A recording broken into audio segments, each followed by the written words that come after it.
Welcome to Soul Stories, your home for heart-touching tales of love, hope, and second chances.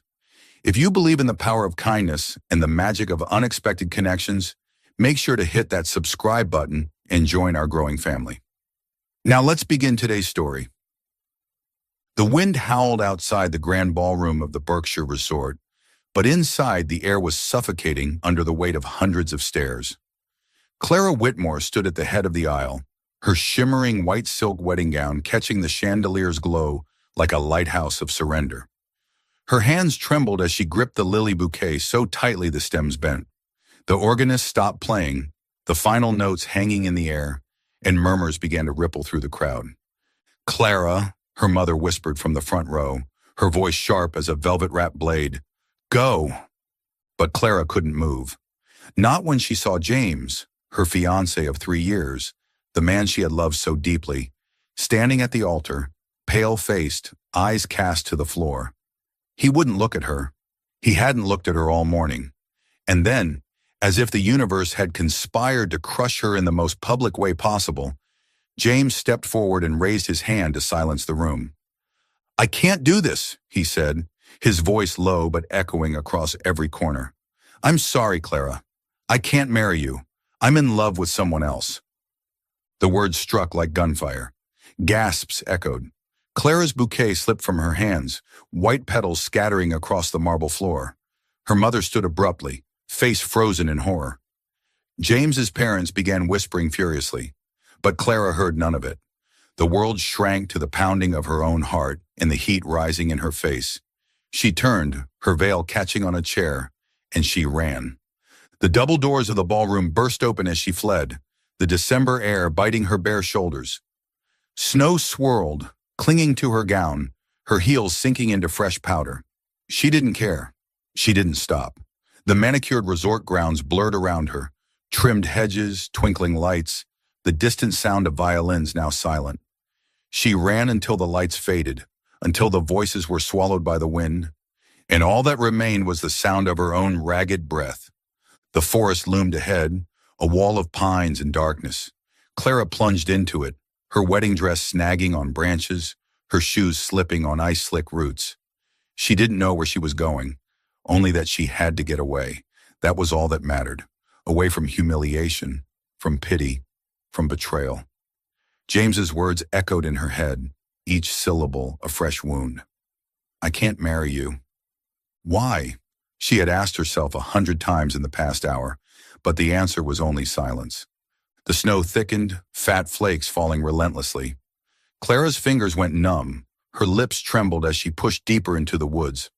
Her veil was gone, yanked away by a low branch.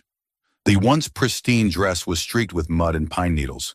She tripped, her ankle twisting, and she fell to her knees in the snow. For a moment she thought about staying there, letting the cold take her, letting the forest bury her shame. But then, through the blizzard haze, she saw it. A light, faint and flickering, like a candle in a storm. It glowed from the far side of the hill, hidden deep within the woods. Clara pushed herself up, breath puffing out in clouds. She didn't know what it was, a house, a cabin, or a mirage. But it was something. Shelter, safety, a place to hide. The journey to the light felt endless. Her gown dragged behind her, heavy with snow. Her fingers throbbed as she clung to tree trunks for balance. When she finally crested the hill, she stopped, her breath catching. Before her stood a mansion, its stone facade half covered in ivy, its tall windows dark, except for one, faintly glowing. The place looked ancient, as if it had grown out of the forest itself, its spires piercing the sky. The wrought iron gate hung open, creaking in the wind. Clara hesitated. The mansion was beautiful, but haunting, its stillness louder than the storm. She looked back at the forest, but the darkness gave her no other choice. Her body was near collapse, her teeth chattering, her limbs shaking. There was no other option. She staggered through the gate, her shoes crunching on gravel. The front door loomed large, carved with intricate patterns that seemed to shift in the dim light. She raised a trembling hand and knocked. The sound echoed, swallowed by the vastness inside. No answer. She knocked again, harder, her knuckles aching. Still nothing. Please, she whispered, barely audible. She leaned against the door, her strength fading. Her eyelids grew heavy, the world tipping sideways. She slid down, her gown pooling around her like a fallen cloud. The last thing she saw before the darkness took her was the door creaking open, and a shadowy figure standing above her. Clara awoke to a comforting warmth, a foreign feeling after the biting cold of the forest. Her eyelids felt heavy, but the scent of burning wood and the soft orange glow of a fireplace pulled her from the fog of unconsciousness. She lay in a large bed, wrapped in a wool blanket up to her chin, her body aching as if it had been broken and reassembled. Her wedding dress, now filthy and torn, had been replaced by a gray sweater and soft pants that clearly weren't hers. Someone had changed her clothes. The thought jolted her upright, her heart pounding. The room was spacious, with faded paint on stone walls and a ceiling etched with ancient patterns. A worn Persian rug covered the wooden floor, its corners fraying. Outside the window, snow was still falling thick and fast, cloaking everything in a never-ending sheet of white. Clara touched her forehead, trying to piece together what had happened. The forest, the door, a shadow, then darkness. The bedroom door creaked and she stiffened. A man entered, tall, broad-shouldered, his steps measured as if each one was considered. He wore a black shirt with the sleeves rolled up, revealing solid, muscular forearms. His dark brown hair was tousled, and his eyes, gray, like a stormy sky, swept over her, cool but not hostile. He set a wooden tray on the bedside table, carrying a steaming cup of tea and a plate of toast. "You're awake," he said, voice low and dry, stripped of emotion. "I found you unconscious at the door. If I hadn't dragged you in, you'd be an ice sculpture by now." Clara swallowed, her throat raw. "Thank you," she croaked. I'm Clara. Clara Whitmore." He gave a slight nod as if her name held no significance. "David Hale," he said after a pause, then turned toward the fireplace to toss in more wood. The flames flared, illuminating his face. Sharp features, yet eyes that held a deep, unreachable sorrow, as if light itself refused to touch them. Clara clutched the blanket tighter, searching for words. "Where am I? I mean, this house." "Ravenwood Manor," David replied, still not looking at her. "My home. I live here, alone." The last part was spoken with finality, as if to raise a barrier too high to scale.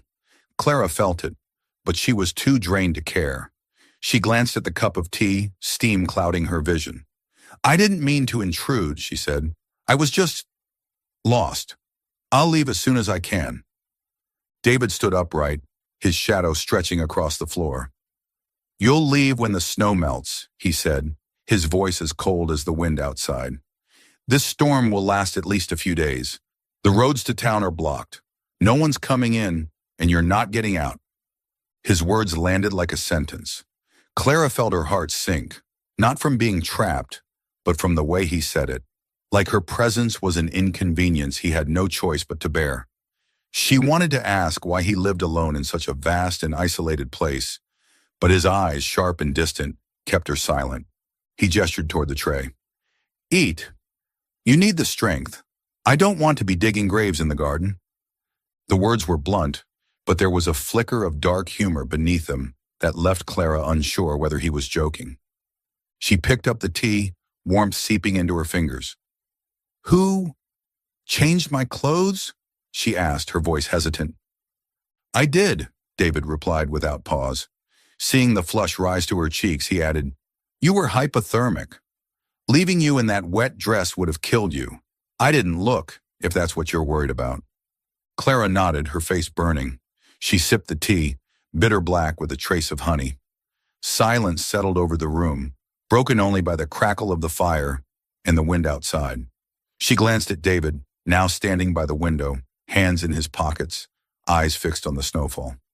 There was something about him, not just the coldness, but a quiet pain, as if he carried a shattered world inside him. "What were you running from?" he asked suddenly, still not turning around.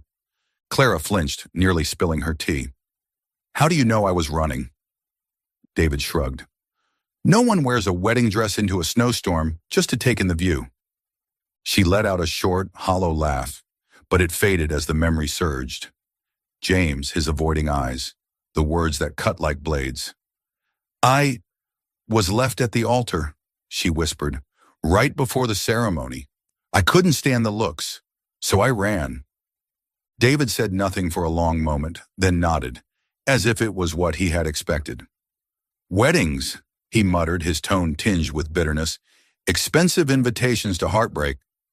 Clara wanted to argue, but she didn't have the energy. She stared down at her tea, tears threatening. I just want to forget it ever happened. Forget everything.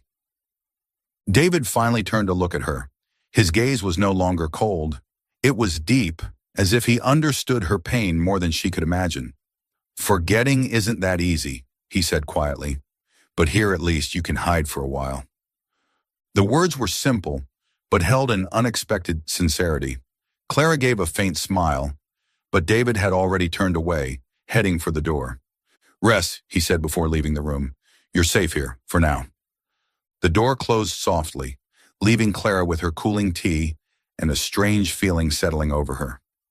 David Hale was a stranger, cold, guarded, mysterious. But in his eyes she had seen a wound not so different from her own. And though they had only just met, she knew this house and this man were hiding far more than met the eye. The silver light of morning filtered through the falling snow, slipping into the room where Clara lay. She awoke with a heaviness in her chest, as if sleep had been less a rest than a silent war. The sweater David had given her still carried the scent of pine wood and smoke, small comforts in an otherwise unfamiliar place. She sat up and looked around. Everything in the room was strangely beautiful, from the frayed Persian rug to the dust-covered chandelier hanging limply from the ceiling. But something felt off. The house, despite its grandeur, was unnervingly still, as if it were holding its breath. Clara stood, her bare feet meeting the icy stone floor. She opened the door and stepped into a dim hallway, where only a few wall sconces flickered weakly. Portraits lined the walls, aged faces with eyes that seemed to follow her, and she shivered. She moved carefully, fingers brushing along the carved wooden railing, each footstep echoing in the cavernous space. Ravenwood Manor was as majestic as a forgotten palace, but it lacked life. There was no warmth, no pulse, only the moan of wind and the steady fall of snow. She descended to the sitting room, where the fire still burned, though weakly, the flames sputtering as if they too were growing weary. David was nowhere in sight. A tray sat on the table, bread, cheese, and a pot of now cold tea. Clara took a few bites, not out of hunger, but to shake off the growing unease inside her. She looked out the window. Snow continued to fall, erasing all paths. She was trapped here, with a man she barely knew, whose name and haunted eyes were all she had. The night before, she had heard strange sounds. At first she'd thought it was the wind, but then she realized they weren't. Footsteps, slow and heavy, as if someone was pacing the hall. Then the soft thud of a door closing, distant but real. She had lain still, heart pounding, telling herself it was just an old house groaning. But in the pale morning light, she couldn't shake the feeling that this house was alive, or trying to be. Clara decided to explore. She wandered from room to room, each one frozen in time. A library with shelves of books buried in dust, pages yellowed with age. A dining room with a table long enough for 20, but only one chair pulled out, as if only one person had ever sat there. Everything was beautiful, but cold, as though the entire estate was a museum for things that had died. She stopped before a set of heavy oak double doors, carved with roses and vines. She pushed them open, and a chill rushed out. Inside was a ballroom, with a soaring ceiling and faded frescoes. A lone piano stood in the corner, its ivory keys dulled by time. Clara approached and pressed one key softly. A low note reverberated, echoing through the emptiness, startling her. She quickly closed the lid, feeling as though she had trespassed. "You shouldn't touch what isn't yours," David's voice came from the doorway. Clara turned, heart jumping. He stood there, arms crossed, eyes cool but not angry. He wore a black sweater, hair tousled as though untouched by a comb. There was something about him, a presence, powerful yet drained, like a wounded animal that no longer fought. "I'm sorry," Clara said quietly. "I was just curious. This house is unusual." "Unusual," David echoed, his tone tinged with sarcasm. "Is that what you call a place that's rotting from the inside out?" Clara frowned, unsure how to respond. She glanced around, then asked, "Why do you live here alone?" "I mean, it's so big and so lonely." David stepped further into the room, his footsteps echoing on the wooden floor. He stopped near the piano, hand brushing the lid but not lifting it. "I don't live," he said, voice so low it was nearly a whisper. "I wait for the past to decay." The words sent a chill down her spine. She looked at him, searching for a sign that he was joking, but his eyes held only painful honesty. "What past?" she asked, even though she knew she was stepping into dangerous territory. David didn't answer right away. He turned to look out the window, where snow continued to fall without pause. "You don't need to know," he said. "You just need to stay here until the storm ends. Then go. Don't dig into things that don't belong to you." Clara wanted to object, to say she didn't mean to intrude, but something in his voice, the weariness, the buried hurt, made her fall silent. She changed the subject, pointing to the piano. "Who used to play this? It's beautiful, but sad." David turned back and his gaze darkened. "No one plays it anymore," he said sharply, "and it'll stay that way." He walked out, leaving Clara alone in the cold ballroom, curiosity and fear mixing in her chest. She stood there listening to the echo of his retreating footsteps. But then, just as she turned to leave, another sound caught her ear. A faint hiss like a window creaking in the wind, but it came from the hallway. She froze, staring toward the door. No one was there, only darkness. That night, Clara couldn't sleep. Though the room was warm, every little sound, the creak of wood, the howl of wind, the imagined footsteps, made her startle. This house doesn't breathe, she thought, but it whispers, and she feared that whatever secrets it held wouldn't let her go so easily. Clara awoke to a cold, gray light. The storm still raged beyond the windows, as if the world outside Ravenwood Manor had been erased. 3 days had passed, and with each one, the house revealed more of its eerie nature. Endless corridors, locked doors, and strange noises echoing in the night. But this morning, Clara refused to let fear imprison her. She needed something to occupy her mind, to keep it from drifting back to James, to the shattered wedding, to the pitying stares that haunted her even now. She left her room, padding down the dim hallway, her bare feet brushing against the icy stone floor. She didn't call for David, though she knew he could be somewhere in this maze of stone. He appeared like a phantom, silent, distant, and vanished just as quickly, as if her presence was a burden he couldn't carry. Clara didn't blame him. She was running from herself, too. A slightly ajar door at the end of the hall caught her attention. Made of glossy walnut and carved with swirling musical notes, it stood out from the cold, plain doors throughout the manor.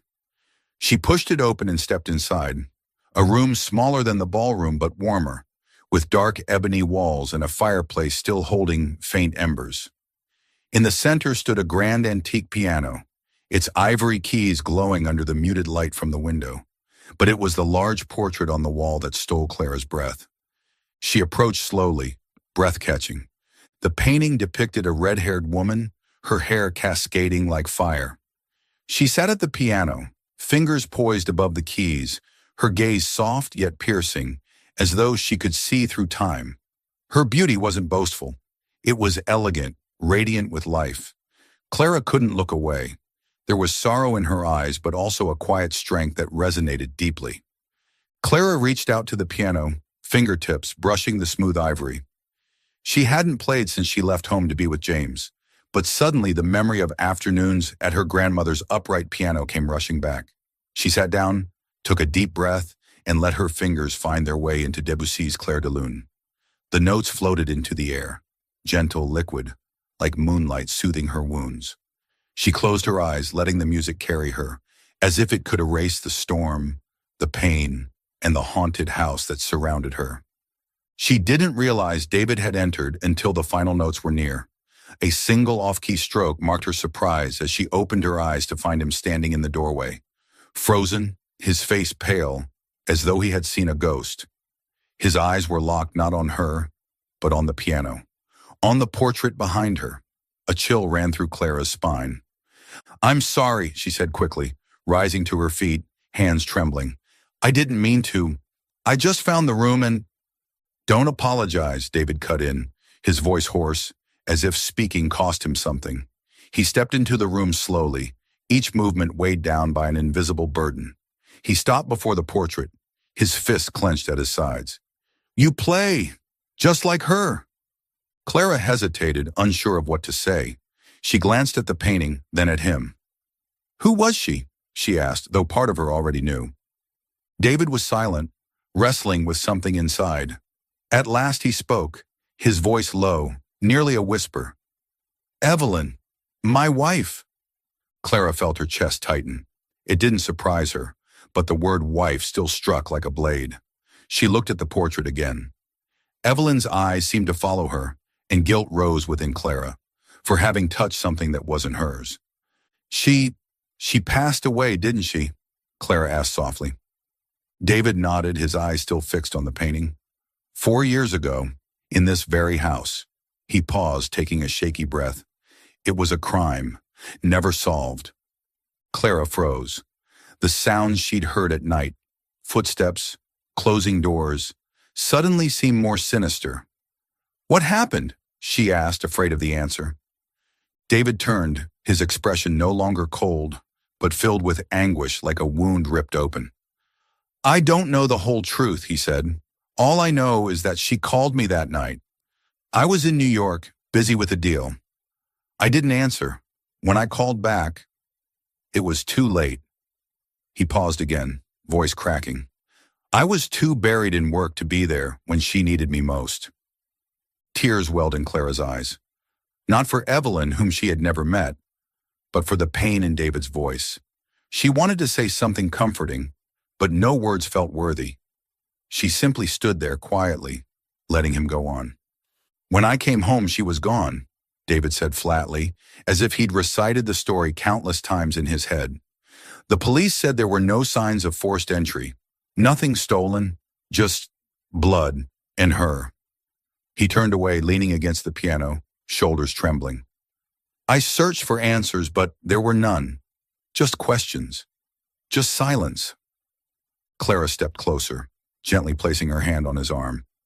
He didn't pull away, but he didn't respond either. "I'm so sorry," she said, her voice breaking. "I can't imagine what you've been through." David shook his head, letting out a dry, bitter laugh. "Don't be. I don't deserve your sympathy." He looked at her, for the first time since entering the room, and his eyes sent a shiver through her. Not because of anger, but because of how hollow they were. "You should rest. Don't wander. This house, it doesn't like strangers." He walked out, leaving Clara alone with the silent piano and Evelyn's watchful portrait. She stared at the red-haired woman, feeling as though Evelyn was trying to tell her something, but she couldn't hear it. Only the ghost of Claire de Lune remained, echoing in Clara's chest, melancholy, haunting, and as sorrowful as the house itself. The storm outside Ravenwood Manor had eased, but the air in the sitting room remained heavy, as if the house itself cradled a grief too deep to speak aloud. Clara sat near the fireplace, the flickering flames casting shadows across her face. She cupped the tea David had brought her, the heat warming her fingers, though it could not reach the chill within. After that morning in the music room, after seeing Evelyn's portrait and hearing the story of her death, Clara felt as if a hidden door had been cracked open. David was no longer as distant, but he remained a mystery, a man trapped in the past, and she longed to understand why. David sat across from her in a worn armchair, his eyes fixed on the fire. He said nothing, but the icy barrier he had kept up at the beginning had thawed into a quiet sorrow. Clara didn't press him. She knew he would speak when he was ready. At last his voice emerged, low as if it came from some dark, buried place. "You asked about Evelyn," he said, still not looking at her. She wasn't like anyone I'd ever met, an artist, gentle but fierce. She painted, played music, and loved this house despite its coldness. She had this way of making everything come alive. Even me, a man who only knew how to chase money and power. Clara smiled faintly, imagining the red-haired woman from the portrait. She sounds extraordinary. David nodded. A rare smile ghosted across his face, but vanished just as quickly. She was everything I wasn't. I built my company from nothing, chased contracts, numbers, handshakes. I thought I was doing the right thing. For her, for our future, but I was wrong. Clara tilted her head, sensing the weight behind his words. What happened? David inhaled deeply, as though gathering strength. 4 years ago, I expanded the company into Europe. It was a brutal market, but I wasn't afraid. I signed a massive deal with Blackthorn Capital, a powerful investment firm. They promised astronomical returns, and I saw it as a way to take my company to the next level. But I didn't realize what I was walking into. Clara frowned. What do you mean? David gave a dry, brittle laugh. Blackthorn wasn't just a financial firm. They were involved in shady operations. Money laundering, I later found out. One night while reviewing some documents, I noticed discrepancies. Large wire transfers from unknown sources, funneled through offshore accounts. I asked questions, thought it was a clerical error. They told me not to worry, but their eyes, like I'd touched a secret I wasn't meant to uncover.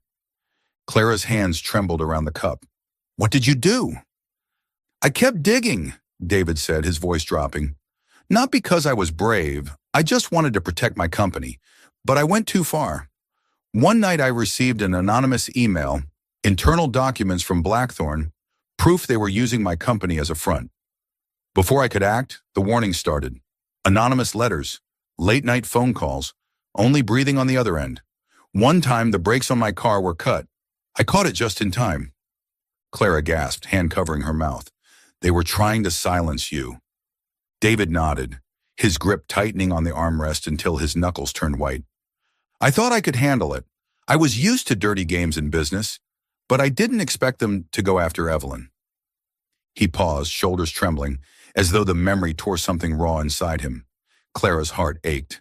She wanted to speak, to offer comfort, but her throat closed. She simply waited. That night, David continued, his voice barely above a whisper, I was in New York at a contract signing gala. Evelyn was here, alone. She called me, left a message. Her voice was shaky but calm. She said she heard noises outside, like someone was watching. I didn't answer. I was too busy raising a glass with men I thought were partners. He bowed his head, voice cracking. When I called back, no one picked up. Clara felt tears sting her eyes, but she held them back. And what happened next? David looked up, his eyes empty, staring into nothing. The police found her the next morning, in the music room. No sign of forced entry, no broken windows, no tampered locks. Nothing stolen, just blood and her. He paused, breath hitching. One stab wound, precise, clean, like the person knew exactly what they were doing. Clara's whole body tensed. How could that even happen? David turned to her, eyes like blades. The police suspected me. I was the husband, and I wasn't there. The media pounced, called me a monster. Businessman leaves wife to die. Cold-blooded tycoon. My career was over. Contracts dropped. Partners vanished. But I didn't care about any of that. I just wanted to know who did it and why. Clara leaned forward, voice trembling. Did you find out? I know it was Blackthorn, David said, voice like ice. They wanted to send a message that no one digs into their secrets. Evelyn was their way of getting to me, not to kill me, but to shut me up. But I had no proof, no witnesses, no cameras, nothing. Just that anonymous email, and it vanished the moment I tried to send it to my lawyer. He let out a bitter laugh. I didn't get back in time to save her. That's something I'll never forgive myself for. Silence settled, broken only by the soft crackle of the fire. Clara felt a strange ache. Not just for Evelyn, but for David, a man still breathing but barely living. She wanted to touch him, to tell him he didn't have to carry the guilt alone, but words would never be enough. "You're still here," she said gently, "in this house. Why?"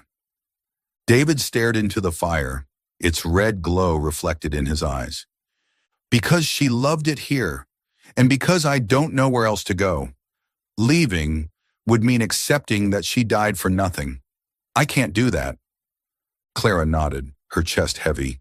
She looked at him and saw a man frozen not by winter, but by loss. And in that moment, she understood. Though their pain came from different places, she and David were the same. Two people running from ghosts and from themselves. Pale noon light filtered through the high windows, casting long shadows down the cold stone corridor of Ravenwood Manor. Clara moved quietly, the soft soles of her shoes echoing faintly in the silence. Though the storm had eased, snow still piled high at the gates, trapping her and David within this house of secrets. After last night's revelation about Evelyn, about Blackthorn Capital, about the laundering operation David had stumbled upon, Clara couldn't sit still. She needed to know more, not just about David, but about the house itself, which seemed to hold its ghosts with a jealous grip. She'd noticed that David often disappeared into a room upstairs, a room he would enter for hours each day. The heavy oak door was always shut tight, locked with an old brass latch. Sometimes she heard faint clinks and clicks from behind it, as if he were opening a safe or sifting through old files. Today, with David outside inspecting frozen water lines, Clara made a decision. Her heart pounded as she climbed the stairs. The upstairs corridor was dim, lit only by the flicker of a single oil lamp on the wall. She approached the locked door, its cold handle sending a jolt through her fingers. She had no intention of breaking in. She wasn't foolish. But something caught her eye. A yellowed slip of paper jutting out from beneath the door, as if caught there by accident. She crouched and gently pulled it free. It was an old envelope sealed shut with a handwritten title that made her blood go cold. Investigation Report. Evelyn Hale Case. Clara's pulse roared in her ears. She glanced around, no one in sight, then slipped the envelope into her sweater pocket. She moved on, walking carefully down the corridor, until she found another door slightly ajar. Inside was a small library, the shelves dusty and sagging under the weight of untouched books. In the corner, a wooden box lay open atop a writing desk, filled with documents, contracts, letters, and typewritten pages yellowed by time. Clara stepped closer, hands trembling as she flipped through them. Several of the contracts were stamped in red. Canceled. No reason given. Blackthorn Capital appeared repeatedly. Scribbled notes in David's handwriting read, "Check offshore accounts, contact FBI, danger." One internal report detailed the very transactions David had mentioned. Questionable wire transfers, mysterious investors, foreign banks. One note chilled her to the bone. Blackthorn is tied to an international criminal network. If they know I have evidence, I'm not the only target. David hadn't just been a victim. He had fought back, against something far more powerful than himself. Heavy footsteps echoed from the stairwell. Clara's heart leapt. She shoved the papers back into the box, slipped from the room, and pulled the door closed just as David appeared, snow clinging to his coat, weariness on his face. His eyes narrowed when he saw her. "What are you doing up here?" he asked, his voice sharp. Clara swallowed hard, keeping her tone calm. "Just exploring. This place is massive. I was curious." David's gaze lingered as if trying to read her thoughts, but he didn't press. "Don't go where you're not allowed," he said. His voice was cold but not cruel. He moved past her, pulling a key from his coat and unlocking the heavy door. Before disappearing inside, he paused. "If you want to know something, ask. Don't dig where you shouldn't." Clara's hand clenched around the envelope in her pocket, guilt and determination warring within her. She followed, hovering at the threshold. Inside was a study, papers scattered across a wide desk, books stacked high, and a framed photo of Evelyn smiling beside the piano. Clara drew in a breath and summoned her courage. "I found this," she said, holding out the envelope. "The investigation report. About Evelyn." David froze. His eyes darkened as he stepped forward and snatched it from her hand, though he didn't open it. "You had no right," he said, voice trembling. Not just with anger, but pain. Clara wasn't sure which. "I'm sorry," she said sincerely, "but I saw the documents in the library, the canceled contracts, your notes. You tried to expose Blackthorn, didn't you? You did more than just survive."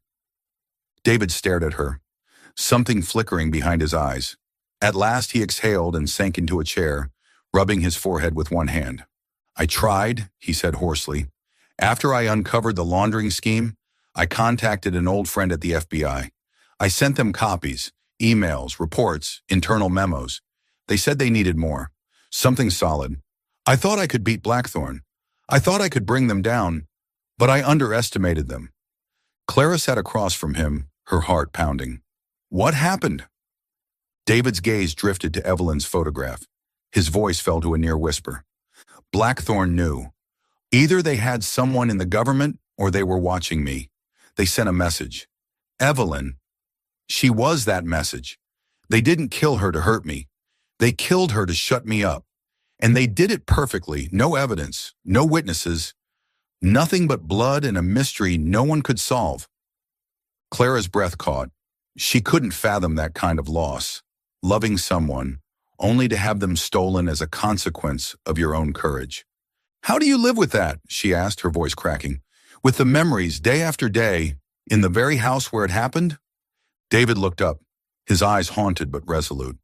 "I don't leave because leaving means accepting that she died for nothing. I stay because this house was her sanctuary, and because part of me still hopes, foolishly, that one day I'll find something. Something that will let her rest." Tears slipped silently down Clara's cheek. She didn't speak. Words were useless against pain that deep. She simply looked at him, a man imprisoned not just by these walls, but by his own guilt and undying love. "I'm sorry," she whispered. "I'll never fully understand, but if you ever need someone, I'm here." David looked at her, and for the first time, his gaze softened, as if her words had reached a part of him no one else had touched in years. "You don't need to do anything," he murmured. "Just survive the storm, then leave. That's the best thing you can do." He stood and turned away, but Clara knew the door between them, however slightly, had opened. She looked into the once locked room, now filled with broken truths and fading hope, and wondered if she could help David find the light again, or if both of them would remain lost in the shadows of Ravenwood forever. The fire in Ravenwood Manor's sitting room blazed bright, its amber glow dancing across the stone walls, softening the chill that clung to the house like an echo of grief.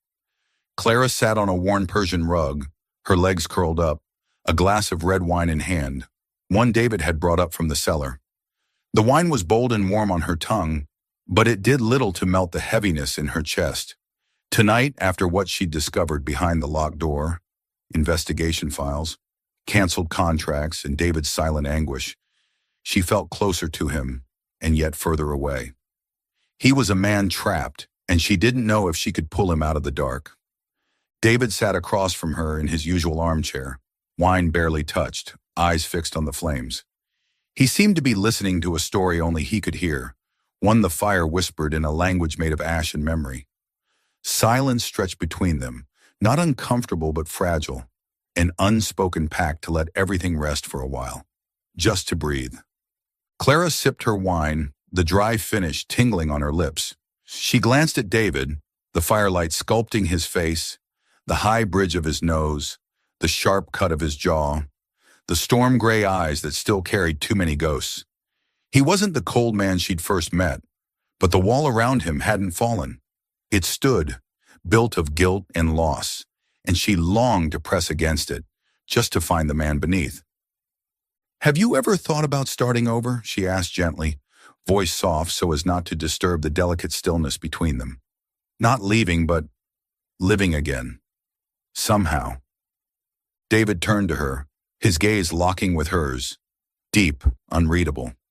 "Living again," he echoed, a trace of bitterness in his voice.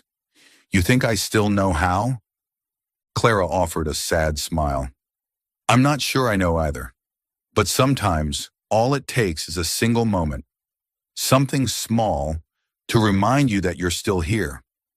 He didn't answer, but his gaze didn't leave her, and in that gaze something shifted. He no longer looked at her like a guest or a trespasser. He saw her as a woman, warm and alive. Clara felt it, the change, and her heartbeat quickened. She set down her glass and shifted closer, kneeling on the rug just to reach away. "David," she said softly, her voice trembling, "you don't have to carry it all tonight. Not alone." He tensed but didn't retreat. Clara reached for him, hesitated, then gently laid her hand over his, still wrapped around the untouched glass. His hand was warm, trembling beneath her fingers. She held it lightly, feeling the calluses on his skin, the texture of someone who had once worked, fought, lost. David stared at their hands, then slowly lifted his eyes to hers. "Clara," he murmured, her name breaking on his lips like a confession. He set his glass aside and raised his other hand to her cheek, brushing it as though afraid she'd vanish. Clara closed her eyes, breath caught. His touch wasn't just a touch. It was a reaching, a remembering, a connection forged in shared silence. They leaned in slowly, as if time itself had slowed to preserve this fragile moment. His lips touched hers, tentative, tender. The kiss wasn't rushed or claiming. It was deep, full of pain, full of the loneliness they both bore. She tasted the wine on him, the warmth of his breath, and for a heartbeat, everything else faded. James, the ruined wedding, the haunted manor. There was only David, and the sudden aching knowledge that she was alive. But then David pulled away, abruptly as if waking from a dream. He stood, turned his back, fists clenched. "I don't deserve this," he said, voice ragged. "Not you, not anyone." Clara remained where she was, breath shallow, her cheeks burning. She wanted to call him back, to tell him he was wrong, that he wasn't the monster he believed himself to be. But she saw the way his shoulders trembled, the way he held himself like a man at war with his own soul, and she knew words would be useless. "David," she whispered, voice breaking, "you don't have to deserve anything. Just allow yourself to feel. Just once." He turned to look at her, just for a moment. In his eyes was a torment so raw it stole her breath. "You don't understand," he said. "I let Evelyn die. I can't drag you down with me." And then he walked out, leaving Clara with the dying fire and a silence that roared in her chest. She sat there, her fingers brushing her lips where his warmth still lingered. That kiss wasn't the start of a love story. It was a crack in the armor he'd worn for too long. And she knew, even if he had pushed her away, he had let her touch something real, something still alive, buried deep. Clara made herself a quiet promise. If there was even a flicker left in David Hale, she would not let it be extinguished. Not by guilt, not by fear, not by the ghosts of Ravenwood. Are you still following the story? Please leave your thoughts on the story in the comments below. All your comments are the motivation for us to create better stories. Don't forget to subscribe to Soul Stories. Thank you very much. The snow had stopped by the 5th morning, leaving Ravenwood Manor cloaked in a glistening white coat, as if the world outside had been freshly rewritten. Clara stood by the sitting room window, staring out at the road leading to the gate. Finally cleared. The storm had passed, and with it, the excuse to stay. But as she looked back at the house, the cold stone walls, the shadowy halls, and David, the man who carried a winter no season could melt, she knew she wasn't ready to go. David stepped into the room, traces of melted snow clinging to his coat, a ring of car keys dangling from his fingers. He set them down on the table without meeting her eyes. "The car's ready," he said, voice flat, like reporting the weather. "The road to town's open. You can leave." Clara looked at the keys, then at him. He stood there, tall and still, but she saw the tightness in his shoulders, the way his jaw clenched. Last night's kiss, slow, broken, intimate, lingered in her like a bruise, along with the words he'd spoken. "I don't deserve this." He wasn't pushing her away because he didn't want her to stay. He was pushing her away because he was afraid to let her come any closer. "I'm not leaving," Clara said, her voice steady. She stepped forward, positioning herself directly in front of him, forcing him to look at her. "Not today." David's brow furrowed, his expression darkening. You don't have a reason to stay. You don't belong here. Maybe not, she replied, her voice soft but unwavering. But neither do you. Not in a place ruled by ghosts and guilt. I'm staying because I want to, David, and because I think you need someone, even if you won't admit it. He turned away from her, his fists clenching, her words striking something still raw. You don't understand, he said, his voice low but sharp. This isn't a home. It's a mausoleum. You should leave, before it pulls you under too. Clara didn't respond. Instead, she moved. She walked past him into the kitchen, retrieved a bucket of warm water and an old rag. She began to clean, not because the house demanded it, but because she wanted to break the silence that choked it. She flung open the curtains, letting daylight pour in, exposing the dust settled over years of stillness. She found a box of sandalwood incense and lit one, letting the earthy scent drift through the cold stone and aged wood. In the music room, she wiped down the piano, her fingers brushing the keys, but she didn't play. Not yet. David stood in the doorway watching her. His face was a storm of emotion, anger, confusion, and something close to fear. What are you doing? He demanded, voice tight. Cleaning, Clara said calmly, continuing to wipe down a portrait on the wall. A woman in Victorian garb, likely one of David's ancestors. This house is beautiful, but it's suffocating. It needs to breathe, David, and so do you. He strode over, grabbed the rag from her hand, and flung it to the floor. You have no right, he snapped, his voice echoing through the room. You don't have the right to make this your home. This isn't your place, Clara. She didn't flinch. She met his eyes, seeing not just fury, but pain, barely contained. What about you, she said, calm but piercing. You think you have the right to bury yourself alive? You think Evelyn would have wanted you to live like this, in the shadow of your own guilt? At her name, David froze, as if she'd struck him. He stepped back, trembling, his face tight with anguish. Don't talk about her, he whispered, not in rage but in exhaustion. You don't know what she would have wanted. Maybe not, Clara said, stepping closer, her voice gentler now. But I know she loved you, and I don't believe she would have wanted you to rot inside your grief. I'm not here to replace her, David. I just want to help you live again, even if it's only a little. She placed her hand on his arm, firm but soft. His eyes met hers, flickering with something, hope, maybe, or fear of it. He didn't pull away, but he didn't lean in either. Silence stretched between them, the fire crackling in the distance, incense curling like smoke around old wounds. At last he turned and walked away. Do whatever you want, he muttered, voice rough, but don't expect thanks. Clara stood still, watching him disappear down the hall. She knew he wasn't fighting her. He was fighting himself. She picked up the rag, resumed her work, not to make this her home, but to remind him that it still could be one, that he still could be more than a haunted man in a haunted house. She didn't know if she could tear down the walls he had built, but she would not leave, not until he saw the light, even if just once. Morning light streamed softly through the freshly drawn curtains in the music room, casting golden slants across the now dusted piano. Its ivory keys glimmered like an invitation. Clara stood beside it, her fingers lightly tracing the polished wood of the lid. In the past few days, she had tried to breathe life into Ravenwood Manor, opening windows, burning incense, scrubbing away the layers of time. And though the house had begun to stir, David remained unchanged, a ghost drifting through its halls, silent and distant, as if the kiss they'd shared and the pain that followed had been nothing more than a fleeting dream. She didn't blame him. Wounds like David's didn't heal with time alone. But that morning she felt something strange, a pull, as though the house itself was whispering to her, urging her towards something unseen. She left the music room and climbed the stairs, her steps slow and cautious, to the master bedroom, one David never spoke of.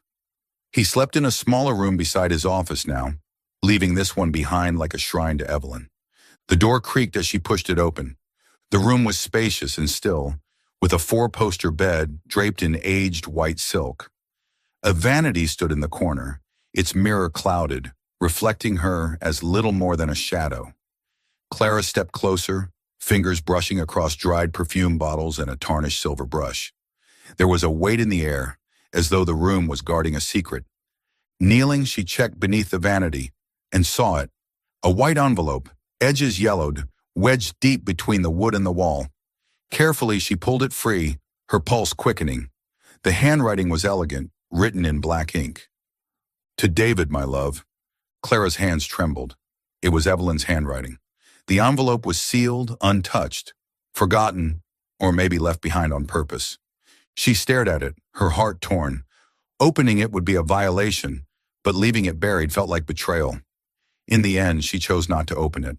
The letter wasn't hers to read, but she would make sure David saw it.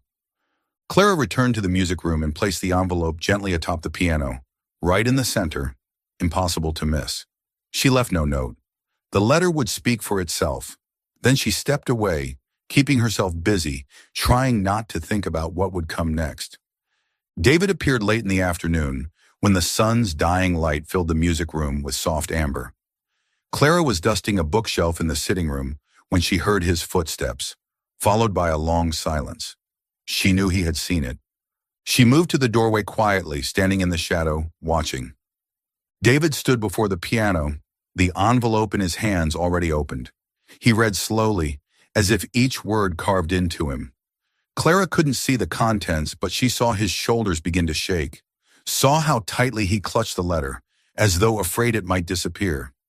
And then he fell to his knees beside the piano. Head bowed low, and the sound of his sobs, hoarse and broken, filled the silence of the room. Clara stepped forward, heart aching. She knelt beside him but didn't reach for him. She simply stayed, present. David, she whispered, voice thick with emotion. I found it under the vanity. I thought she wanted you to read it.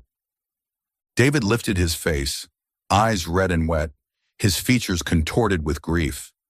But there was something else there too, a flicker of light breaking through the darkness. He held the letter out to her, his hand trembling. Read it, he said, his voice barely audible. I want you to know.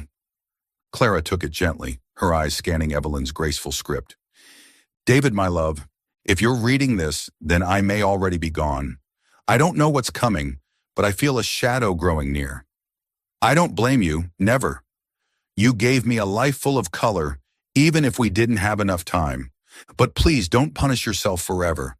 Don't let this house, or your heart, become a tomb. Love again, if someone brave enough finds their way to your door. They'll need strength to reach you. But I believe you're still worthy. I'll always be here, in the music you love, in the light you once chased. Live, David, for me. With all my love, always, Evelyn. Tears slid silently down Clara's cheeks. The letter was not long, but every word carried a weight of love and aching hope. She looked at David, who had buried his face in his arms, weeping like a man who had lost everything.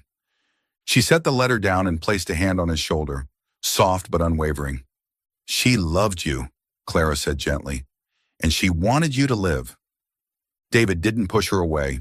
Instead, he reached for her hand and gripped it tightly, as if she were the only thing anchoring him to this world. I never saw it, he whispered, voice cracking. 4 years, and I didn't know she'd left this for me.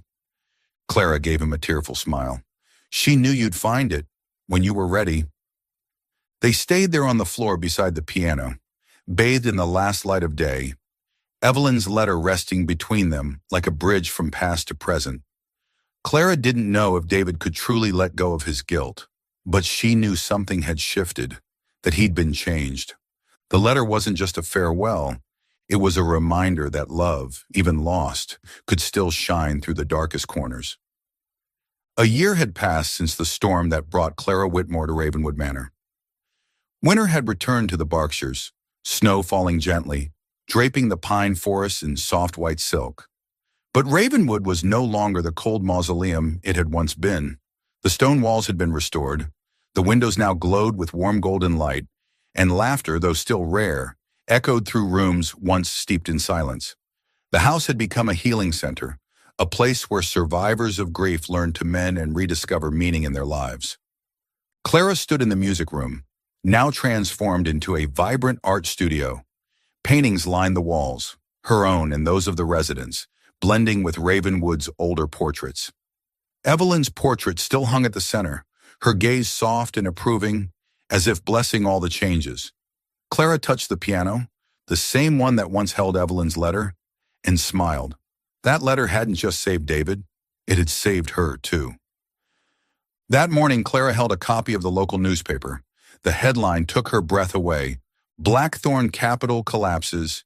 Executives arrested for money laundering and organized crime. The article detailed how, after years of investigation, the FBI had finally dismantled the Blackthorn network, using internal documents and anonymous sources. Clara knew where those documents had come from. David. From the days he'd risked everything to expose the truth, only to lose Evelyn as a brutal warning. She found David outside helping some of the residents decorate a small Christmas tree in the garden, lights twinkling beneath a dusting of snow. He was no longer the man frozen by that long-ago winter.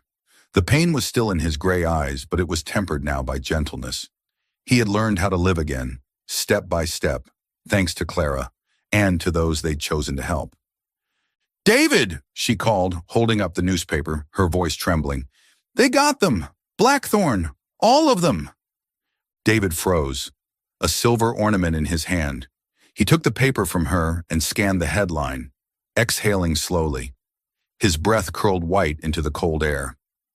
"So it's over," he murmured, voice low, disbelieving. "After all these years." Clara stepped closer, resting a hand on his. "Not over," she said softly, "but justice.